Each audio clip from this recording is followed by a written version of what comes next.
ফেসবুকের viral status তৈরি করার জন্য আপনার ছবি দিয়ে বিভিন্ন রকম আকর্ষণীয় ভিডিও স্ট্যাটাস তৈরি করার জন্য আপনার একটা অ্যাপ্লিকেশন লাগবে যেটার নাম হচ্ছে ইনশুট। এটা একদম ফ্রি, যেটা প্লে স্টোরে লিখলেই পেয়ে যাবেন। এটা প্রথমে ইনস্টল করতে হবে। ইনস্টল করার পরে এইখান থেকে ভিডিওর মধ্যে ক্লিক করব। ভিডিওর মধ্যে ক্লিক করে আমরা ফটোটা নিয়ে নেব, যে ফটোটা আমরা মানে মডিফাই করে একটা ভিডিও স্ট্যাটাসে পরিণত করতে চাই এবং স্টাইলিশ একটা ভিডিও স্ট্যাটাস বানাইতে চাই। তো এখন আমরা ছবিটা নিয়ে নিলাম। ছবিটা নিয়ে নেওয়ার পরে এইখানে ক্যানভাসের মধ্যে ক্লিক করবেন। ক্যানভাসের মধ্যে ক্লিক করলাম। এখানে দেখতে পাচ্ছেন যে যদি ইউটিউবের জন্য হয় তাহলে এখানে মানে বিভিন্ন রেশিও দেওয়া আছে। ইনস্টাগ্রামের জন্য দেওয়া আছে, ফেসবুকের জন্য, টিকটকের জন্য দেওয়া আছে আলাদা করে, ফেসবুকের জন্য দেওয়া আছে। ঠিক আছে, তো আপনি যেটা আপনার পছন্দ সেটা নিয়ে নিতে পারেন। এখানে আমি 1:1 এটা নিয়ে নিলাম। 1:1 এটা নিয়ে নেওয়ার পরে আমরা কি করব, ফিল্টারের মধ্যে ক্লিক করব। ফিল্টারের মধ্যে ক্লিক করব। ফিল্টারের মধ্যে ক্লিক করার পরে এখান থেকে এফেক্টের মধ্যে ক্লিক করব। এফেক্টের মধ্যে ক্লিক করলাম। এফেক্টের মধ্যে ক্লিক করার পরে এইদিকে টাইনা নিয়ে আসেন বাম দিকে নিয়ে আসার পরে এইখানে একটা ইফেক্ট দেখতে পাচ্ছেন, সেটা হচ্ছে গ্লিস ইফেক্ট। গ্লিসের মধ্যে ক্লিক করলাম, দেখতে পাচ্ছেন একটু স্টাইলিশ হয়ে গেল, সিনেমাটিক একটা ভাব চলে আসলো ছবির মধ্যে। এখান থেকে ভ্যালু কম বেশি করে দিতে পারেন আপনি।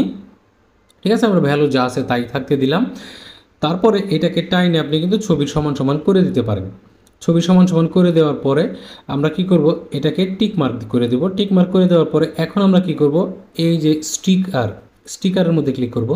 স্টিকারের মধ্যে ক্লিক করার পরে এইখান থেকে আবার স্টিকার অপশনটাতে ক্লিক করব। স্টিকার অপশনে ক্লিক করার পরে এখান থেকে সব অপশন আছে, সব অপশনের মধ্যে ক্লিক করব। সব অপশনের মধ্যে ক্লিক করার পরে এখানে অনেক ধরনের স্টিকার আছে, আমরা নিচের দিকে যাব। এখানে গ্লোয়িং যেগুলো আছে, আমরা যে এইটা, ঠিক আছে, এইটা আমরা আনলক করবো। এই যে আনলকের মধ্যে ক্লিক করতে হবে। আনলকের মধ্যে ক্লিক করলাম। আনলকের মধ্যে ক্লিক করার পরে এখানে দেখতে পাচ্ছেন যে আমরা কিন্তু এটা ফ্রিতেই আনলক করতে পারবো। এই যে এখানে ফ্রি আনলকের মধ্যে একটা ক্লিক করলাম। এখন একটা অ্যাড দেখাবে, এটা আনলক হয়ে যাবে। এখানে দেখতে পাচ্ছেন ইনস্টলড, এটা কিন্তু আমাদের আনলক হয়ে গেছে ফ্রিতেই। ঠিক আছে, এখন আমরা আবার স্টিকারের মধ্যে ফেরত যাই। স্টিকারের মধ্যে ফেরত যাওয়ার পরে দেখতে পাচ্ছেন এইখানে অনেকগুলো এফেক্ট চলে আসছে, সুন্দর সুন্দর এফেক্ট, যেটা আপনার মন চায় সেটা দিতে পারেন।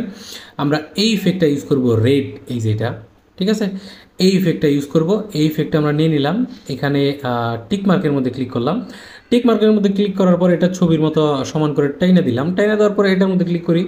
এটার মধ্যে ক্লিক করার পরে আমরা কিন্তু এটা যেখানে ইচ্ছা সেখানে বসাইতে পারি। বসানোর পরে আমরা এই যে এইখান থেকে দেখতে পাচ্ছেন যে এই এই ইফেক্টটা কি সুন্দর দেখাচ্ছে। এইখান থেকে ইনশুটের যে লোগোটা আছে, এই যেটা, এটা কিন্তু ফ্রিতে রিমুভ করা যায়। এই জন্য আবার একটা অ্যাড দেখতে হবে, এই ক্রস চিহ্নের মধ্যে ক্লিক করতে হবে। ক্রস চিহ্নের মধ্যে ক্লিক করলেই ফ্রি রিমুভ একটা অপশন হবে। ফ্রি রিমুভের মধ্যে যদি ক্লিক করি তাহলে একটা অ্যাড দেখাবে এবং এইটাও ওয়াটারমার্ক চলে যাবে। আচ্ছা, এখন আমরা যেটা করব সেটা হচ্ছে এই যে মিউজিকের মধ্যে শুধু ফটো দিলে ভালো লাগবে না, একটা মিউজিক অ্যাড করে দিলে, ব্যাকগ্রাউন্ড মিউজিক অ্যাড করে দিলে খুব সুন্দর লাগবে জিনিসটা, ভিডিও স্ট্যাটাসটা। আমরা মিউজিকের মধ্যে ক্লিক করব। তো এখান থেকে মিউজিকের মধ্যে ক্লিক করলাম। মিউজিকের মধ্যে ক্লিক করার পরে এখান থেকে আবার প্লাস মিউজিক যে আইকনটা আছে সেটার মধ্যে ক্লিক করব। সেটার মধ্যে ক্লিক করার পরে আমরা মাই মিউজিকের মধ্যে ক্লিক করবো। যে এখান থেকে মাই মিউজিকের মধ্যে ক্লিক করলাম।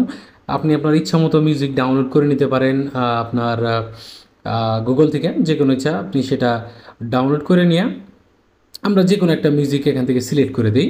মিউজিক সিলেক্ট করে দেওয়ার পরে এখানে দেখতে পাচ্ছেন যে মিউজিকটা আমরা নিয়ে আসছি। মিউজিকটা নিয়ে আসার পরে এখান থেকে আমরা একটু স্প্লিট করে দিব, বাম সাইডটা কাইটা দিব। ঠিক আছে, কাইটা দেওয়ার পরে এটা আমাদের ছবির সাথে অ্যাডজাস্ট করে নিয়ে আমরা এখান থেকে আমাদের প্রয়োজন মতো যেটুকু প্রয়োজন সেটুকু রাখবো, বাকিটুকু কেটে ফেলে দেবো। ঠিক আছে, ফেলে দেওয়ার পরে এখান থেকে আবার রাইট মার্কে ক্লিক করলাম। রাইট মার্কে ক্লিক করার পরে এখন দেখেন স্ট্যাটাসটা কেমন লাগতেছে। আমরা এটা প্লে করে দিই।